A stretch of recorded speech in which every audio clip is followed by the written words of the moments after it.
Telangana phone tapping కేసులో కీలక పరిణామం చోటు చేసుకుంది. ఈ వ్యవహారంపై మరింత లోతుగా దర్యాప్తు చేసేందుకు ప్రభుత్వం మరో సిట్ ఏర్పాటు చేసింది. హైదరాబాద్ కమిషనర్ సజ్జనార్ నేతృత్వంలో సిట్ ఏర్పాటు చేస్తూ డీజీపీ శివధర్ రెడ్డి ఉత్తర్వులు ఇచ్చారు.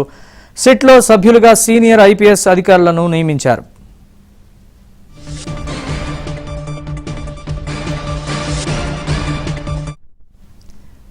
ఫోన్ ట్యాపింగ్ కేసులో కీలక పరిణామం చోటు చేసుకుంది. మరో సిట్ ఏర్పాటు చేస్తూ ప్రభుత్వం ఉత్తర్వులు ఇచ్చింది. దీనికి సంబంధించిన పూర్తి వివరాన్ని మా ప్రతినిధి శశిని అడిగి తెలుసుకుందాం. శశి, చెప్పండి.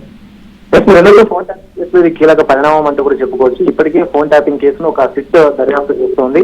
ఈ కేసులో ప్రభాకర్ రావు కీలకమైన నిందితుడిగా ఉన్నారు. ఇప్పటికే ఏసీపీ వెంకటగిరి ఆధ్వర్యంలో ఒక సిట్ పనిచేస్తుంది. ఈ కేసుకు సంబంధించినటువంటి విచారణ కూడా కొనసాగుతుంది. అయితే ఈ ఫోన్ ట్యాపింగ్ కేసులో మరింత లోతైన ఇన్వెస్టిగేషన్ జరగాలంటూ కూడా డీజీపీ భావిస్తున్నారు. సో అందుకు అనుగుణంగానే ఒక కీలకమైనటువంటి నిర్ణయం ఈ రోజు తీసుకున్నారంటూ కూడా చెప్పాలి. ఇప్పటి వరకు కూడా ఈ కేసులో ప్రభాకర్ రావుతో పాటు మిగిలినటువంటి నిందితులను కూడా విచారించినటువంటి సందర్భంలో ఇప్పటిదాకా కూడా కేసు ఒక కొలిక్కి రాలేదు. సో దీంతో లోతైన ఇన్వెస్టిగేషన్ అవసరం అంటూ కూడా భావించి అందుకు అనుగుణంగానే సీనియర్ ఐపీఎస్ అధికారులతో కలిసి ఒక సిట్ ని ఏర్పాటు చేశారు. హైదరాబాద్ సిటీ సజ్జనార్ నేతృత్వంలో ప్రజెంట్ మరొక సిట్ ఏర్పాటు చేశారు. ఈ సిట్ లో సుమారుగా 9 మంది అధికారులు ఉన్నారు. ఇందులో ఐపీఎస్ అధికారులే అధికంగా ఉన్నారు. ప్రజెంట్ సిపి సజ్జనార్ నేతృత్వంలో సిట్ ఏర్పాటు చేసినటువంటి ఈ బృందంలో సిపి సజ్జనార్ తో పాటు అలాగే రామగుండం సిపి అంబరి కిషోర్ జా ఉన్నారు. ఆ తర్వాత సిద్దిపేట సిపి విజయ్ కుమార్ ఉన్నారు. మరోవైపు మాదాపూర్ డీసీపీ రిజ్రాజ్ తో పాటు మహేశ్వరం డీసీపీ నారాయణ రెడ్డి ఉన్నారు. అలాగే రవీందర్ వెంకటగిరి, ఈయన వెంకటగిరి ప్రజెంట్ ఇప్పుడు సిట్ దర్యాప్తు అధికారిగా కొనసాగుతూ ఉన్నారు ఫోన్ ట్యాపింగ్ కేసులో. ఆ తర్వాత కేఎస్ రావు, మరోవైపు శ్రీధర్ నాగేంద్రరావులతో కలిసి ఈ సిట్